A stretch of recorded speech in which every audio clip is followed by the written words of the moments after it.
तो आइए हम लोग जानते हैं, यहाँ बुद्ध विहार में माननीय भंते जी हैं। भंते उपाली जी। जी, भंते उपाले जी, और काफ़ी विद्वान और काफ़ी जानकार हैं।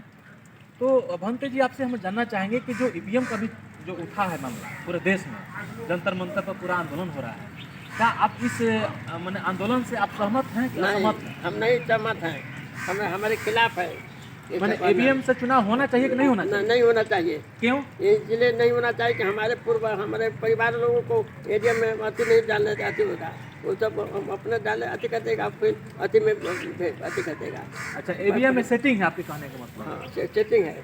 एडीएम का सेटिंग है। हम लोग अति डाले पर्चा डालेंगे। पर्चा वाला माने बैलेट पेपर पर आप चाहते हैं चुनाव? बैलेट पेपर हम लोगों को चाहिए। अच्छा, बैलेट पेपर इसके लिए आप सरकार से क्या मांग कर रहे हैं? हमको बैलेट पेपर चाहिए। हाँ, बैलेट पेपर हमको मिलना चाहिए। ईवीएम पर भरोसा नहीं है? नहीं, इंडियन पर भरोसा नहीं है। चलिए, आइए और कुछ लोगों से हम जानते हैं कि ईवीएम की क्या स्थिति है। सर, आपका ईवीएम पर क्या मत है? आप ईवीएम के बारे में क्या कहना चाहेंगे? देखिए, ईवीएम जहाँ बना, जहाँ इसका इजाद हुआ, वहाँ के लोगों ने उसको बैन कर दिया, क्योंकि ईवीएम से निष्पक्ष चुनाव हो ही नहीं सकता। ऐसी परिस्थिति में किसी भी कीमत पर ईवीएम पर बैन लगना चाहिए। अगर रियल में लोकतंत्र को बचाना है तो ईवीएम पर बैन लगाना है। और इसके लिए हमारे जो भी बुद्धिजीवी, इंटेलेक्चुअल, वो लोग इसके विरोध में, यहाँ की 140 करोड़ जो जनता है, उसमें करीब करीब 130 करोड़ जनता ईवीएम के पक्ष में नहीं है।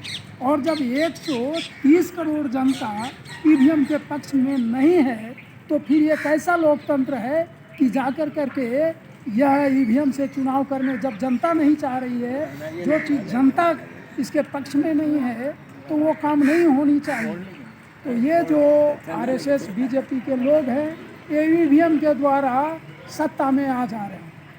तो हम लोगों को आने वाले दिनों में किसी भी कीमत पर ईवीएम से चुनाव के लिए हम लोग सहमत नहीं हैं। और जहां भी ईवीएम से चुनाव अगर होता है तो पूरे देश में गृह युद्ध छिड़ने की आशंका है। वैसी परिस्थिति में जहां भी ईवीएम लेकर के लोग जाएंगे, वहां सारे लोग ईवीएम के विरोध में लठ लेकर करके खड़ा हो जाएंगे और ईवीएम समेत जो लेकर करके जाएंगे कि ये वोट चोरवा मशीन जो है इसको वापस लेकर। आइए हम लोग देखते हैं माने इस कड़ाकी ठंड में और इतनी गर्मी, खासकर कि ये चुनावी जो माहौल जो अभी की जो कुछ चंद समय में आने वाला है, पुनः हम वकील साहब से जानना चाहेंगे कि इस जो है आग जल रही है इस ठंडी में।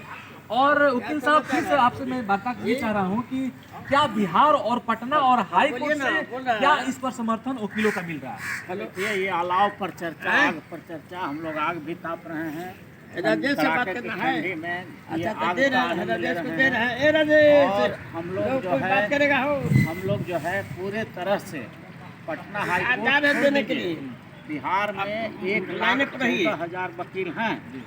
इसमें सारे लोग लगभग जिनको लोकतंत्र पर भरोसा है, वो सारे ही भी हमको हटाना चाहते हैं। इसलिए देश का 1,14,000 जो वकील हैं, सब जो है प्राचा साहब के साथ, और वो क्या नाम है हमारे जो भानु प्रताप जी ने जो वहाँ आंदोलन खड़ा कर दिया है उन्होंने, हम बिहार के सारे अधिवक्ता, खास करके वो जो लोकतंत्र में भरोसा करते हैं, जो लोकतंत्र की हत्या करना चाहते हैं, उनकी बात नहीं, वो मुट्ठी भर लोग हैं, 5% होंगे, लेकिन 95% अधिवक्ता भारत का चाहता है कि EVM must go and ballot paper must come. The vote should be done in India by ballot paper, not by EVM, because EVM is banned in America, EVM is banned in Bengal, Bangladesh, everywhere in all over the world EVM have been banned. But India, because Indian government who is ruling party is there, that government is willing to conduct election by the EVM.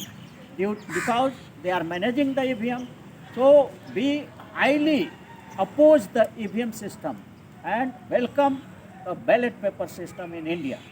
चलिए, अब आइए हम लोग देखते हैं कि इस विषय पर आगे क्या होने जाने का है इस देश में।